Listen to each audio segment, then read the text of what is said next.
Hi there, so in this video I will share with you how I organize my most frequently used crafting tools. So this is my old organization system. So I have my tray and 3 recycled materials or items from my kitchen. So you have the tin cans, and this one is an old dehumidifier. So I emptied the contents and I cut the top cover so that my scissors would fit. Okay, so it's already a bit crowded, so I will change how I organize them. So this time I will be using a collapsible rack. Okay, so I will just extend the legs and secure them. Okay, so if you feel that it's a bit wobbly, you can use a non-slip mat or something else to secure the legs and feet of your rack. Okay, so here, so it's a bit more stable. And then I will also use a dish rack. So this used to be in my daughter's play kitchen, but I would disassemble the parts. So I will push where the hinges are to separate the side flaps. And then I will use these hooks to secure it on the side of my rack. So you will hear some clicks. It actually fits on the sides of my rack. Okay. And then this one, I will make this into a tray, so to make sure that nothing falls under my rack, I will secure it with a cardboard. So I will just place it underneath and then place a tape on all sides. So there's one.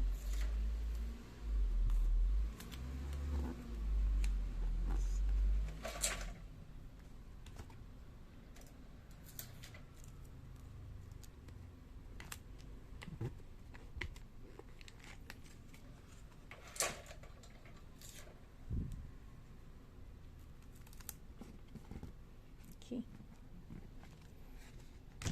And then you can also use zip ties to secure this on the rack.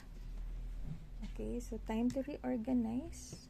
So I'll start with my scissors. So I have here a heavy duty pair with a steel handle. So I use this for my zip ties and other thick materials. And then I also have one with a serrated blade. So just place it where it will fit. The dividers will actually keep it from moving. Then I have a long pair for papers. And then I have here a titanium blade. So I use this for my leathers and fabrics. And then I also have one. This is actually an old kitchen scissors. So I use this for adhesives, so that when it becomes too sticky, it would be easy to wash. Okay, and then I have 2 of these. I use this for paper, and then I have one that I use for other hard materials or thin wires. So even if I cut with some pressure, I know that my handle won't break. Okay, because it's made of steel. And then I have one, a smaller one for smaller materials, and I have another with a fine tip for cutting intricate designs on my intricate details on my material. And then I have one with a straight handle. So this one, you have to engage this sort of spring, so it will automatically open the scissors when you release the handle. Now this one won't fit here because it will just fall, so I will use the tray. Okay, so that's one container emptied, and then let's move on to the other side for our other tools. So I have long nose pliers. Sometimes I need to pull some hardware from my leather crafts, so if I need something strong, I use that one. I have here my wire cutter when I do my double loop wire binding notebook, especially the 2:1 pitch. So I just place it here. So that's 2 containers, and then for our other container, I have here my tools for making accessories, and then sometimes I also use it for the hardware of my leather crafts. So I have here my round nose pliers. So I place it here, and then I have my cutters. So this one is the smallest. This was one of my first purchases when I was just starting with when I started making accessories.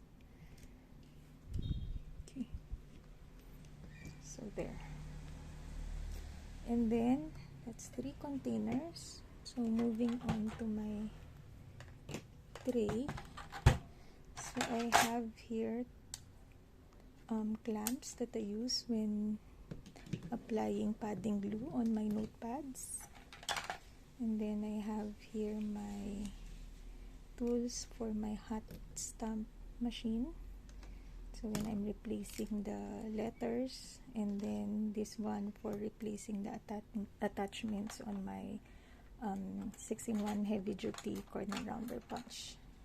Okay, let's work on the cutters. So I have here my, let me adjust, my Olfa cutter. This one is from a cutting mat purchase, and then this one is for my small materials. This one I use the most, so I can place it here, or I can place it at the back, but because I use this most often, I want to place it on the side. So this has a hook here, so I can use that to place it here on the side. Okay, or maybe I can place it also here. So you can be flexible where you place your tools. Okay. And then this one is my fingertip knife. So as opposed to this one has a very long handle for me. So sometimes when I cut, it's difficult to control. Okay. So this fingertip knife gives me more control on my blade, especially when working on curves. Okay. Can place it here, and then my binding tools here, my awls for leather crafting, my stylus, my scoring tools, and then my weeding tools. So I have here my tweezers, my weeding tool, my spatula. This one I can place it here, I can place it on the sides. So if I can place a hook here and hang it there or on the sides, but for now I will place it here. So you have a lot of options with this system. And now my tray has an empty space. So this one I can use for my other tools, like I can place my stapler here, my wire binding guide here. So if I want, I can place my measuring tape here. as well. Okay, and then I can place it underneath my tool. If I need anything, I would just grab the entire tray and get it from here, not from under where I risk hurting myself with all that is hanging underneath. Okay, so that is my new organization system. I hope this was able to help you. Thank you and